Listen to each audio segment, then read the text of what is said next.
I ri ura në kontakt me energjinë elektrike dhe humbi jetën, vihet nën hetim administratori i kompanisë internetit në Dibër.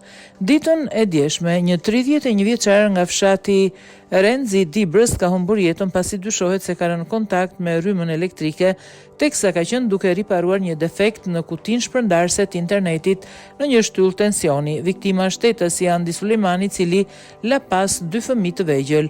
Në lidhje me ngjarjen tragjike, policia e Dibrës bën me dije se ka proceduar penalisht në gjendje të lirë administratorin e kompanisë internetit ku i riu ishte i punësuar. Bëhet fjala për shtetasin në kod 43 vjeç, banues në Peshkopi, i cili akuzohet për veprën penale, shkelja e rregullave të mbrojtjes në punë.